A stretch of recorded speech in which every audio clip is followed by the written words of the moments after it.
I don't have to. There are rumors that Sam is getting a serious girlfriend in season 4. Is that true? You know what? I'd love to be able to answer that question, but that would go back to these. Actually, you have to find out, huh? well, yeah, well, there's that, and then like Holly, who's our publicist, came to us with a quote to describe. There's this character Christy, and you know, there's some potential exchange of bodily fluids with Sam.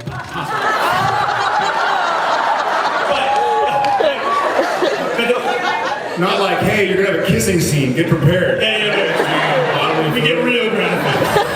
We get real basic instinct. But they asked me to describe the. They asked me to. Holly asked me to describe the character so she could kind of release, you know, description, and so I released, and I do sort of, you know, to the fans who get upset by this, but I wrote in love interest just kind of to screw with you guys. Because you guys get so angry. You reference love interest, like, and you mash your teeth online, and you're like, I hate it, why? And so we were like, you know, it's kind of late in the day, and I may have been one beer deep, and I was sort of like, say love interest, because I want to see how upset they get. So, but don't sweat it, like, it's not like, anyway, I think you'll be pleased with where the character goes, but we wrote in love interest to Just to mess with us. F with you guys, yeah.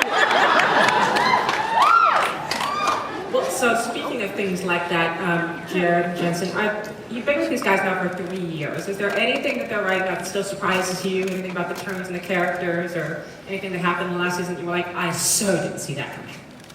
For me, it's yes and no. I think the first season I realized that I was going to be so surprised by everything that just not to expect anything or not expect anything.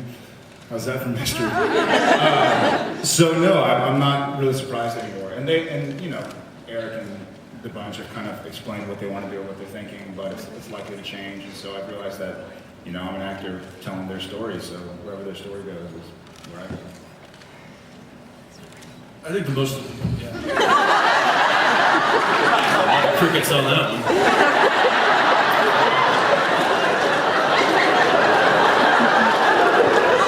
I think actually the most surprised I've been is the beginning of this season, and where they're taking the story of the characters and what's happening. I had a long talk with Eric when we got back to work, and I think it was probably the most intense conversation as far as just going over the story that we've had in the history of the show, and it's it's a storyline that's gonna, I'm not gonna give anything away, but it's gonna unfold, and it's gonna really add a lot of elements that we haven't dealt with on the show into it, and I'm pretty excited about that. I wasn't expecting it. Yeah, for what it's worth, we, as the writers, I think we have story ideas at least through 10 at this point, so we're almost closing on halfway done. But we're giggling like schoolgirls in the writers' room. We feel like season 4 is, we hope you guys dig it, because for what it's worth, the writers really love it. And and anyone who's heard interviews with me knows that I can be critical of that stuff. And I think certain episodes of season 3 were just okay, but I feel like season 4 we're just like kicking the doors off it and going in some places that I think people will find really interesting and entertaining. Yeah.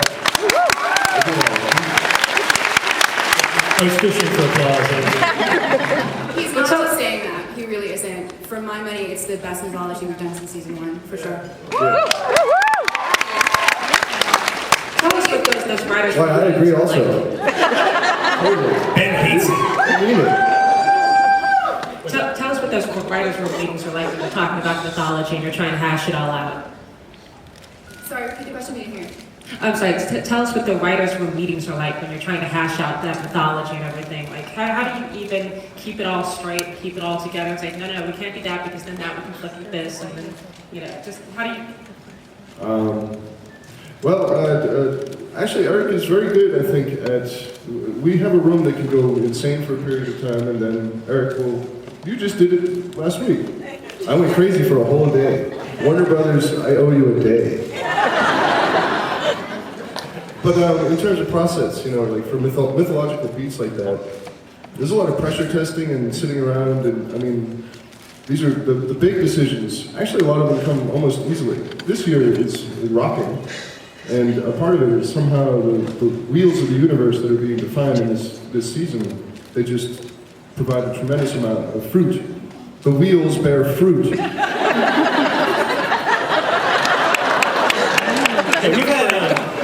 We've had tougher, like, I think last year was a tough mythology season for us.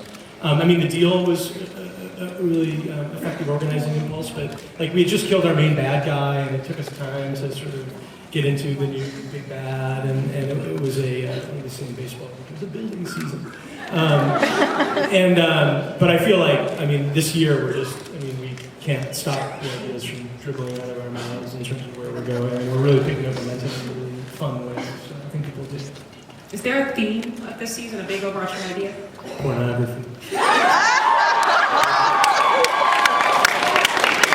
There is, there really is, and we can't say it. I mean, we're trying to. There's certain things we're actually trying not to spoil.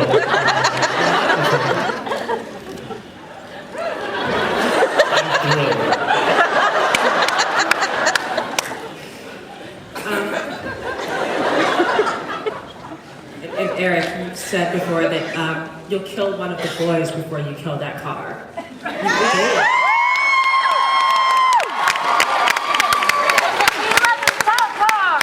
It's a 67 Impala. He's already killed both of us now. Yeah, I know. I'll do it again.